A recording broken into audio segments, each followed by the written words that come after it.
여러분 아시는 대로 유다서는 예수님의 친동생인 유다가 썼습니다. 그 유다서는 딱 한 장인데요. 거짓 교사들이 그 당시에 이미 나타나기 시작했고, 그래서 심판에 대해서 또 훈계와 권면의 말씀을 주는 한 장짜리지만은 엄청난 메시지를 담고 있는, 특별히 오늘날 이 시대, 팬데믹 시대에 한국 교회 위상이 미국 교회나 뭐 카나다, 유럽 교회가 전 세계 교회 위상이 지금 땅에 떨어져 있습니다. 그리고 온갖 이단들이 들끓고 있는 이런 세대에 딱 맞는 말씀이 유다서입니다.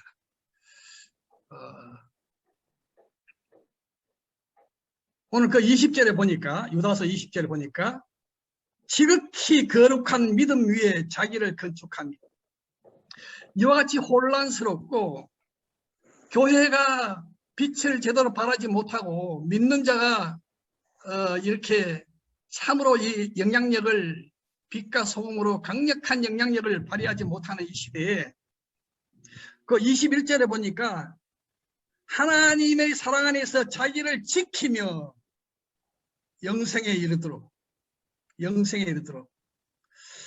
긍휼을 기다리며 또 다른 사람들을 긍휼히 여기라 그랬습니다. 굉장한 말씀이죠. 자기를 건축하며 자기를 지키며 어떻게 해요? 하나님의 말씀으로, 성령으로 기도하며.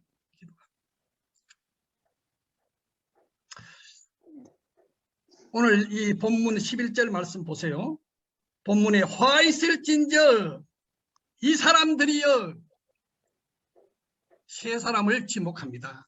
그 가인의 그 매너, 그 삶의 매너를 따르는 가인의 길, 성경은 길이라 그랬습니다. 가인의 길. 그 다음에 발람의 얼어진 길, 고라의 폐역의 길. 이 세 가지 가운데, 그 가운데 있는 발람의 어그러진 길. 오늘 저는 이 말씀 발람을 생각할 때요, 저는 참 우리 한국교회 지도자들을 생각하고요, 한국교회 목사님들, 특별히 신학교 교수님들, 그리고 깨어서 기도한다는 우리, KR 우리에게 하시는 말씀, 저에게 하시는 말씀. 너무 마음 아프지만은 이 메시지는 저는 속으로 눈물 흘리며 통곡하면서 이 말씀을 같이 전하고 싶습니다. 사랑하는 여러분, 복음이 있습니다. 복음. 이 복음이 얼마나 영광스럽고 좋습니까? 복음은 모든 것, 이 복음의 핵심은 예수 그리스도. 복음이면 다예요, 사실. 그런데 사랑하는 여러분, 복음으로 살아내는 것은 또 다른 것입니다. 복음을 말한다고 해서 내가 복음으로 사는 것이 아니에요. 오늘 메시지의 핵심은 이겁니다. 우리의 현장, 부르신 곳, 우리가 있는 곳이 지금 현장입니다. 거기가 선교지입니다. 여기 빠르가이 꼭 땅끝까지 안 와도 내가 있는 곳이 바로 선교지 아닙니까? 우리 개혁신학에서 현장이 있습니다. 선교지가 있습니다. 그러나 여러분, 복음과 선교지 현장 사역이 있는데 이 연결고리인 나는 어떤가요? 나는 연결고리인 이거는 이 세계는 연결되어 있어요. 그런데 이 연결고리가 어떠냐 이것은. 삶이 없는 연결고리는 아무것도 아닙니다. 야고보서처럼 아무것도 아닙니다. 현장에 강력한 영향력을 못 끼치는 것이 입으로만, 글로만, 책으로만 책을 출판했다면은, 근데 현장은 없어요. 삶이 없어요. 그래서 저는 오늘 이 메시지는 우리 KR 우리 후배 우리 제자들 우리 후배에게, 오늘 우리 아들도 들어온 줄 알았는데 안 들어왔네요. 강도사 고시가 아무리 급해도 들어와야 되는 거예요. 사랑하는 여러분, 저는 2주 전에 3주 전에 예레미야서를 깊이 목성년이라고 목회자 성경연구원 팀하고 같이 저는 이것을 공부하다가 깜짝 놀랐어요. 여러분, 나는 예레미야는 그가 흥왕케 하는 사람이었어요. 흥왕케 하는 사람.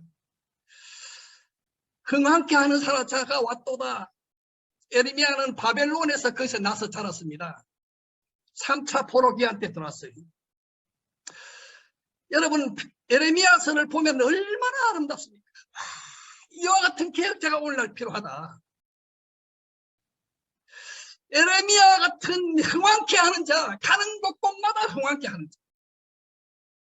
나는 우리 KR 모든 식구가 그런 자가 되기를 주의 이름으로 축복합니다. 가는 곳곳마다 흥왕케 하는 자. 어떤 교회에 가든지, 어떤 사역장소에 가든지, 무슨 일을 하든지 흥왕케 하는 자. 그런데요, 여러분, 이 예레미야 같은 인물을 키워낸 자가 누구일까요? 예레미야서는 아무리 연구해도 그게 안 나와요. 예레미야를 키워낸 자가 누구일까요? 멘토가 누구일까요? 그의 지도교수가 누구일까요?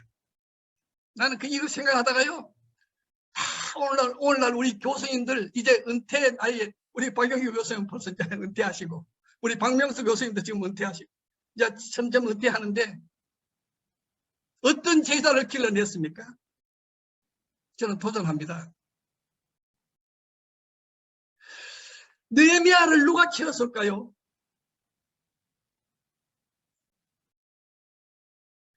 2차 기한과 3차 기한, 1차 기한이 있고 2차, 3차 기한이 있잖아요. 2차 기한과 3차 기한, 2차 기한 때 에스라가 돌아왔어요. 개혁운동을 하며 엄청난, 다시 무너진, 다시 이 율법을 재건하고요, 엄청난 일을 감당하잖아요. 이 에스라 2차 기한과 3차 기한의 그 시간이 약 80년 내지 100년 정도 시간의 차이가 나요. 저는 이 느헤미야서를 공부하다가, 느헤미야를 키운 멘토는 에스라일 수 있겠구나. 에스라와 느헤미야, 여러분, 에스라와 느헤미야가 없으면 오늘날 우리가 없습니다. 이스라엘은 벌써 멸망했고요, 신약은 없습니다. 예수님도 없습니다. 세계 최고의 가장 강력한 리더십 교제인 에스라와 느헤미야와 에스라, 이 시대에 진정 필요한 자가, 인물이 누구입니까? 그리고 느헤미야에 보면은 드디어 이 느헤미야가 에스라를 초청해가지고요, 같이 사역하는 9세대와 신세대가 같이 어울려서, 나는 우리 KR에 앞으로 그런 날이 오기를 바랍니다. 그때 저를 좀 강사로 좀 한번 초청해 주세요. 그런 날이 왔어요. 같이 멘토인 에스라와 느헤미야가 같이 개혁을 할 때요, 놀라운 역사가 일어났습니다. 놀라운 역사가 일어났습니다.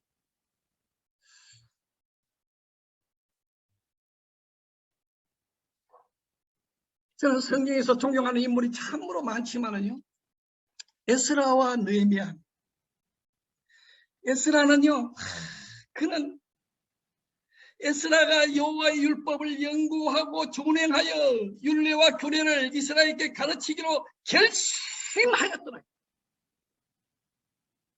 연구만 하는 것이 아니고 준행하면서 그리고 가르치기로 결심하였더라. 사랑하는 여러분, 이 발람은요, 그의 인격과 삶의 괴리가 엄청나게 큰 사람입니다. 이게 문제입니다. 발람의 메시지, 그의 화려한, 그는 시인이에요, 시인. 예? 그는 언어가 얼마나 화려한지 몰라요. 그러나 발람은요, 오늘날 우리가 설교자가, 가르치는 자가, 지도자가 자신을 돌아보라고 주시는 강력한 메시지. 그는 선지자도 아니에요. 어떤 사람들은 발람 선지자 택도 없는 소리입니다. 그럼에도 불구하고 하나님은 그 발람을 들어서 하나님은 놀랍게 사용하셨습니다. 그리고 그를 폐기 처분했습니다. 그는 지금 지옥불에 가 있습니다. 너무너무 무서운 말입니다. 그 어떤 신학생, 저도 한동안 발람, 뭐 이름이 비슷하고 같은 사람이가 다른 사람이가 왜 성경이 이렇게 많이 이게 등장해?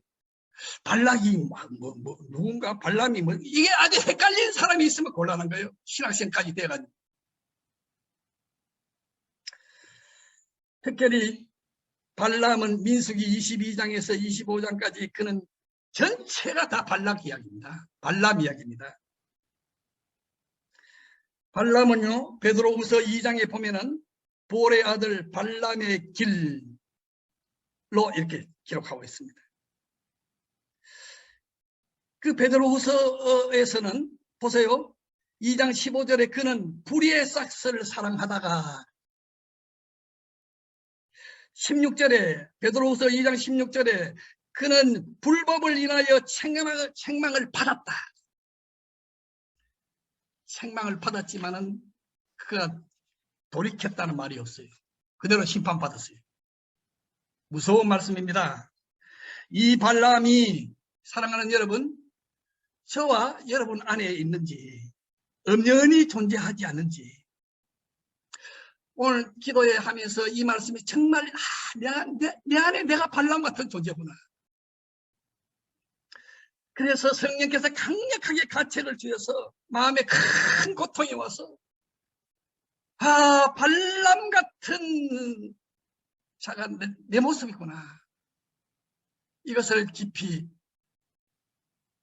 깊이 생각해보고 회개하고 각성하고 다시 돌이키는 오늘 이 기도회가 되었으면 좋겠습니다. 특별히 6월달은 호곡의 달이에요. 왜 6.25 전쟁이 일어났습니까? 교회 때문이요. 교회 지도자들 때문이요. 저는 6.25 전쟁 한가운데 52년생이니까 제가 태어나자마자 어머니 뱃속에서 태어나니까 저 멀리서 포성 소리가 들리더라고요. 6.25 전쟁 한가운데 태어나서 하나님의 은혜로 지금까지 여기에 지금 바라가이 선교사로 여기까지 지금 살아있어요. 예. 그러니까 저는 6.25 전쟁에 대한 아픔이 있어요. 6.25 전쟁에서 살아났어요. 저희 51년, 52년, 53년 이거는요, 어디든지 가는 데마다 인구가 제일 적어요. 왜? 전쟁통에 다 죽었으니까.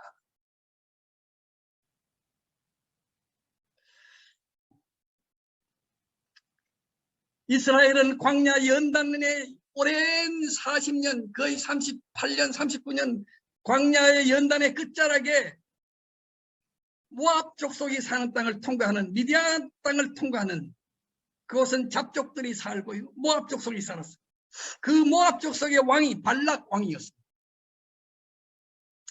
발락은 이스라엘 민족의 초래급에서 지금 놀랍게 지금 행진하고 있다는 이 이야기를 듣고 점점 자기 나라에 가까이 오는 것을부터 두려움과 공포를 왕으로서 느꼈습니다. 그래서 그는 미신적인 방법을 동원해서 아무튼 이 자기 나라를 국방을 지키고 살려내려고 발람은 그는 주술사였습니다. 그리고 그는 하나님의 장중에 붙들려서 쓰임받는 그런 인물이었어요. 발람의 말의 뜻은 백성이 아니다, 외국인, 그런 뜻이 있답니다. 발람은 자기 과시가 굉장히 강한 자였어요. 그는 선지자가 아니에요, 결코. 그러나 하나님은 선지자같이 사용할 수. 하나님은 얼마든지 마른 뼈도 사용하시고요, 막대기도 사용하시고요, 돌들도 사용하시고요, 느부갓네살 같은 이방 왕도 사용하시고, 온갖 악인도 하나님은 사용하시는 거예요. 그게 하나님의 주권이에요. 하나님을 여러분 교회 안에만 가둬두지 마세요. 택도 없는 소리예요. 우리 신학생들 보면 너무 세계관이 좁아요. 하나님은 마치 교회 안에만, 내 교단 안에만 있는 것처럼, 내 교회 안에만 있는 것처럼. 저는 총신에 들어가서 가장 답답했던 게 뭔지 아세요? 시간이 없어도 이걸 한번 언급해야 되겠습니다. 총신, 저는 직장생활 15년을 하고 총신 신대원에 양재에 갔는데, 그렇게 채플 시간에 일주일에 한 번씩 모든 교수님들과 학생이 모여서 채플을 드리는데, 그건 이제 밤마다 이제 성가대를 조직해가지고 돌아가면서 이렇게 1반, 2반, 3반 다 하면서 우리 학생들 숫자가 또 얼마나 많나요? 그런데 그 대표 기도하는 전도사가 맨날 한다는 말이 우리 정신 축복해 주옵소서. 우리 정신 축복해 주. 그따위 기도 소리를 듣다가 막 저는 천불이 나가지고 아유 왜 맨날 정신만 축복해달라. 한국 교회와 세계 교회를 끌어안고 기도해야 할 신학생이 정신 축복해. 언제 한번 나보고 기도 한번 시키나. 나이가 들어가지고 기도하겠다고도 말 못하고, 드디어 2학년 때 한번 저보고 이제 배정수 사람 한번 대표 기도 한번 해달라고. 그런데 그거는 채플 시간이 아니고 기숙사에서 수요일 날 드리는 수요 저녁 예배 때. 때는 왔지, 드디어 왔지. 제대로 된 한 기도를 한번 본때를 한번 보여야 돼. 그래서 기도를 그냥 열심히 했습니다. 제 뒤에는 저하고 동갑자리 교목 목사님이 앉아 있어요. 근데 기도를 조금 했는지 모르니까 웅성웅성 소리가 들리고, 어떤 애들은 막 개새끼 한 소리 분명히 저는 들었어요. 신학생 입에서. 나중에 보니까 난리가 났어요. 기도를 몇 분이나 했느냐? 33분을 했대요. 누가 시간을 쟀대요. 성신대 생기고 나서 전무한 후무한 일이 일어나는지 모르겠어요. 공기도는 여러분 짧게 해야 되고 개인 기도는 길게 하는 게 그게 맞는 건데, 저는 그걸 알 턱이 있었나요? 왜 세계를 신학생이 세계를 품은 기도를 해야지 우리 정신만 축복해야 됩니다.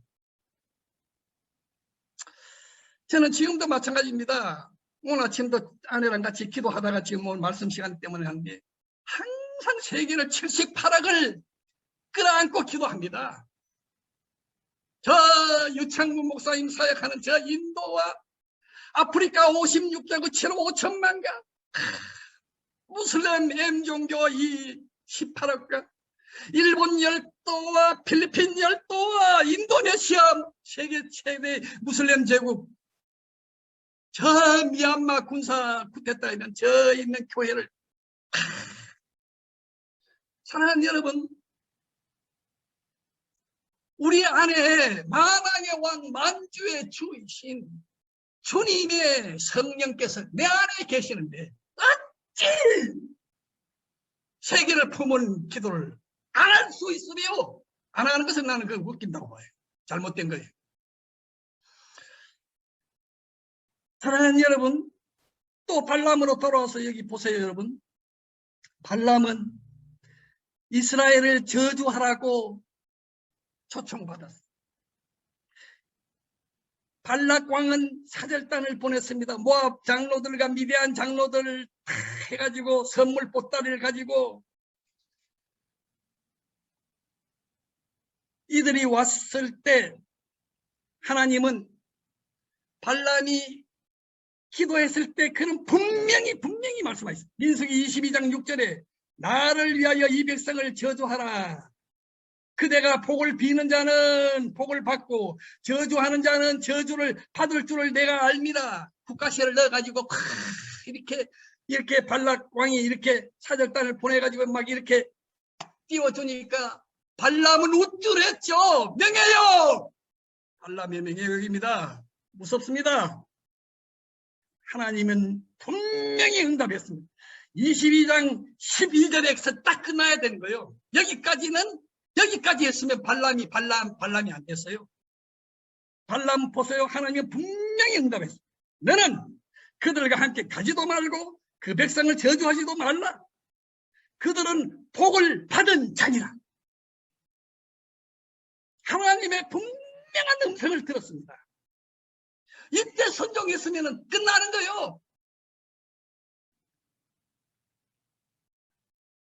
하나님의 말씀이 귀에 들릴 때 즉각 순종하는 자가 복입니다. 저는 지금까지 50년 동안 신앙생활을 하면서 깨달은 확실한 하나의 진리가 있는데 그거는 뭐냐면 지연된 순종은 순종이 아니라는 것입니다. 다 같이 한번 따라서 하시겠습니다. 즉각 순종. 따라서 하시느냐 안 하는지는 잘 모르겠는데 하나님의 말씀이 들릴 때요. 하나님의 말씀이 안 들리면 문제예요. 들려도 즉각 순종 안 하고 나중에 하겠다고 하다가는 발람처럼 될 수 있습니다. 이 발람은요. 하나님의 음성을 너는 그들과 함께 가지도 말고 이 백성을 저주하지도 말라. 그 이스라엘 백성들은 복을 받은 자니라. 그랬으면은 딱 돌려보내야 돼요. 아무리 천금을 줘도요. 그런데 발락은 더 높은 귀족들을 보내고 더 많은 선물 보따리를 보내고 해가지고 내가 그대를 높여서 크게 존귀케 하고 그대가 내게 말하는 것은 무엇이든지 다 시행하겠다고. 그러니까 이 말에 그는 솔깃했던 거예요. 지도자의 유혹입니다. 특별히 말과 글로 먹고 사는 자가 교수요, 목사요, 선교사입니다. 기독교 지도자들입니다. 18절에 보세요. 민수기 22장 18절에 발락이 그 집에 은금을 가득히 채워서 내게 줄지라도 내가 능히 여호와의 내 하나님 여호와 내 하나님의 말씀을 어기어 덜하거나 더하지 못하겠다. 여기 보세요. 얼마나 이 과장이 심하고요. 은금을 가득 채워줄지라도 나는 하나님의 말씀에 더하거나 하나님의 말씀을 어기거나 더하거나 덜하거나 가감하지 않고 그렇게 하겠다. 어느 심리학자들의 말에 의하면요. 언어 습득과 언어 사용 시 작용하는 인간의 내재적인 정신적 과정, 그 심리학의 언어 분석에 의하면은 언어 심리학 또는 실험 언어학 여러 가지로 표현을 하는데 아무튼 핵심은 자신이 간절히 원하는 것이 무의식 중에 그것이 드러난다는 것입니다. 말로서 강하게 부정하기도 하고 긍정하기도 하는 것입니다.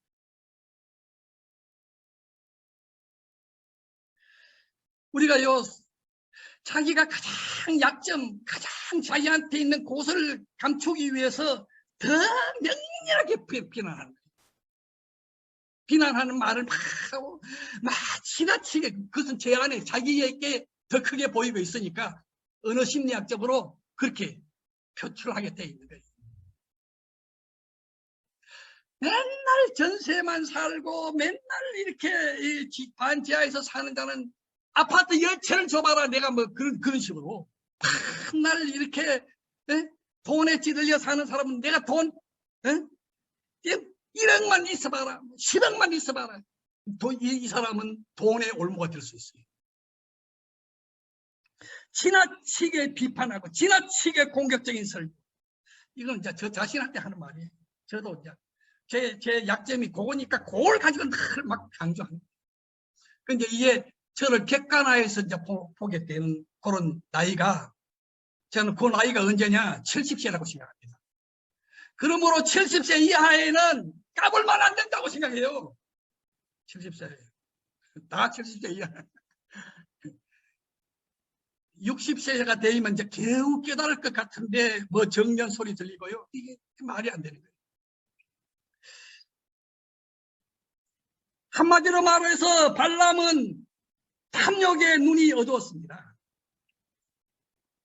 선글라스를 끼면은 모든 것이 다 선글라스 색깔에 따라 보이게 되었습니다.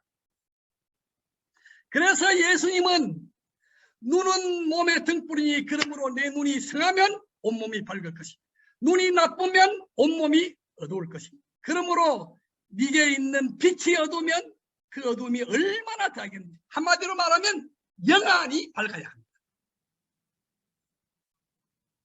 영안이 어두운 자는요,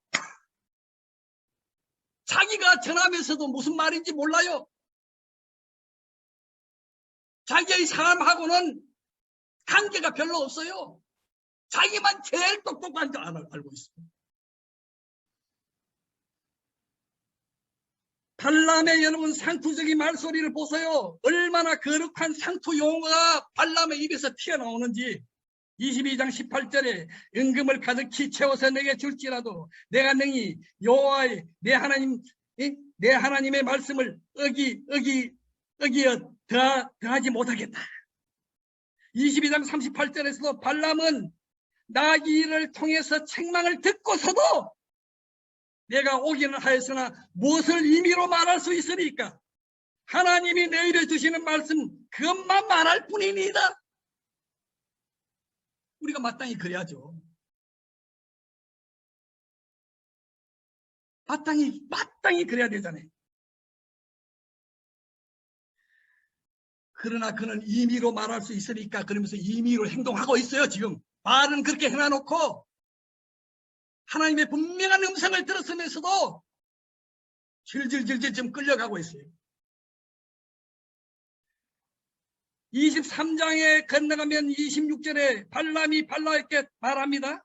내가 당신에게 이르기를 여호와께서 말씀하신 것을 내가 그대로 하지 않을 수 없다고 하지 아니하더이까. 이 발람의 교리예요. 발람은 늘 입에 붙은 이야기가 하나님의 말씀하신 것만 내가 한다고 그러지 않냐고. 그런데 지는 실제로 삶을 그대로 좀 따라가고 있잖아요. 24장에 또 보세요. 민수기 24장 13절에 그가 노래를 지어 가로되 발람의 네 번째 연인 가령 발락이 그 집에 은금을 채워서 내게 줄지라도 나는 여호와의 말씀을 어기고 선악간 임의로 행하지 못하고 여호와께서 말씀하신 대로 말하리 하지 아니하였나이까? 여러분, 이게 발람의 상투적인 은혜. 칼빈 교리, 이신칭이 가장 성경적이고 가장 맞는 말만 하는데 자기 삶은 전혀 아니에요.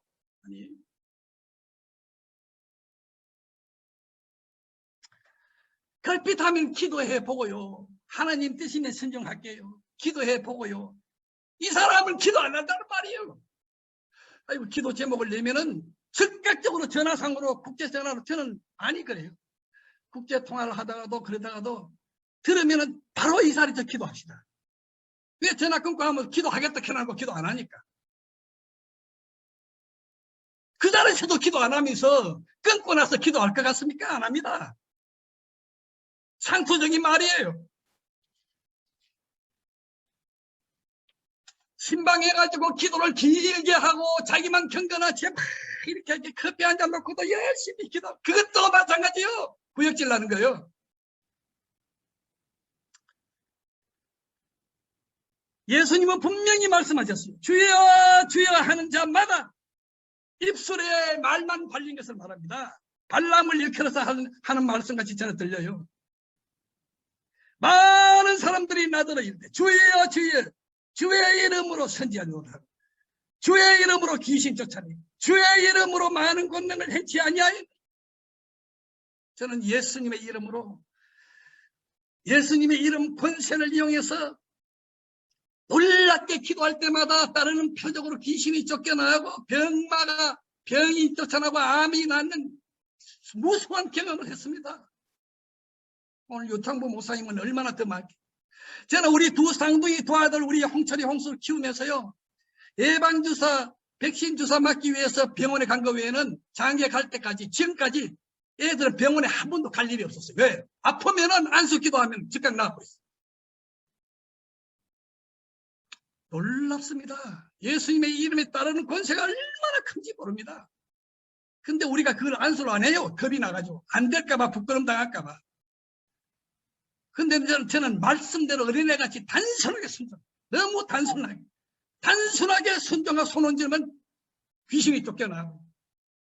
제가 신학교 때 제 총신신대원 1학년을 2번 했다 그랬잖아요. 총신대 보직교수 회의 전체 회의에서 이런 학생은 다시 2학년 1학기에 올라가서 공부한 것이 합당하다고 만장일치로 결의했지만 저는 그래서 아니다 택도 없다. 다시 1학년 1학기 또 내려가서 또 했어요. 다른 사람보다 15년 넘게 신대원에 입학했어도 1학년을 자진해서 또 한 번 더 한 거예요. 그러니까 학점이 다 나왔기 때문에 공부할 게 없잖아요. 그러니까 교수님들도 그러고 그 당시에 아무튼 신학생들 아프면 저한테 와서 변조사 와서 기도해달라고. 손 얹고 기도하면 제 손이 뚜껑이 손같이 막 이렇게 느껴졌어요. 기도하면 다 나아버렸어요. 여러분 그게 다가 아닙니다. 주의 이름을 귀신 쫓아내고 선지자노로 하고 귀신 쫓아내고 주의 이름으로 많은 권능을 행하지 않아요. 이게 중요한 게 아니에요. 이게 중요한 게 아니에요. 내가 너희를 도무지 알지 못하노니 불의를 행하는 자들은 내게서 떠나가라. 그거는 말씀이 말씀되기 위해서 따르는 표적으로 말씀이 확실히 준비돼. 말씀이 위주가 되지 않으면 그거는 아무것도 아니에요.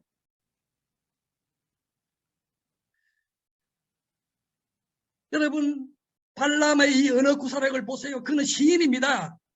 오늘 민수기 22장에 보면 내가 바위 위에서 그들을 보며 높은 산에서 이스라엘을 저주하라고 거기 가서 지금 또 그럴 때 발람의 입에서 하는 말이 뭡니까? 발람은 이렇게 한 내가 바위 위에서 그들을 보며 작은 산에서 그들을 바라보니 이 백성은 홀로 처할 것이라.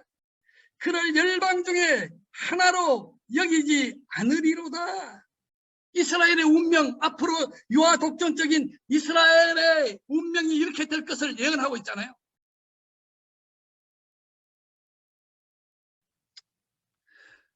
그러면 자기는 이스라엘과 같이 되어서 이스라엘의 그것을 오히려 축복하고 그렇게 해야 되는데 그랬나요? 아니죠. 그 속마음은 다르잖아요. 10절에 보세요. 민수기 23장 10절에 야곱이 티끌을 내능히 계산하며 이스라엘의 4분의 1을 이능히 계수할고 나는 의인의 죽음같이 죽기를 원하니 나의 종말이 그와 같기를 바라도다. 그는 일말의 양심이 있었어요. 이스라엘의 앞으로 그런 운명과 이스라엘의 이 놀라운 예언을 하면서 나는 의인의 죽음같이 죽기를 원한다 그랬어요. 나의 종말이 그와 같기를 바란다 그랬어요. 그러나 발람의 종말은 비참하게 끝났어요. 자기가 그럴듯하게 말하고 마음에 이렇게 한 줄 지나가는 마음에도 없는 기도 한마디 했다고 됐다고 생각하면 안 되는 거예요.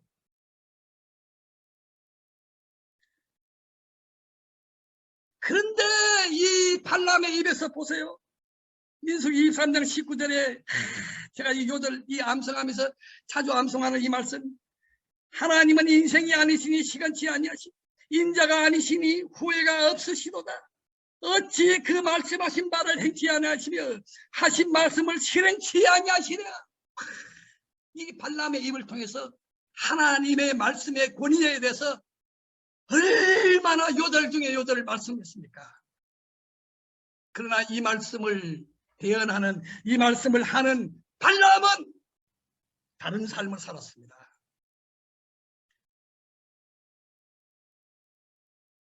(24장에) 보세요. 보올의 아들 발람이 말하여 눈을 감았던 자가 말하며, 자기가 지금 실제로 눈 감았잖아요. 실제로 영적 소경이잖아요.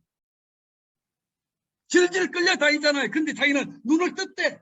눈을 감았던 자가 말하며, 하나님의 말씀을 듣는 자, 안 듣고 있어요 지금. 듣는 자의 이상을 보는 자, 엎드려서 눈을 뜬 자가 실제로는 안 뜬 자예요. 왜? 삶이었기 때문에. 굉장히 무서운 말씀이죠. 엄청나게 무서운 말씀이죠.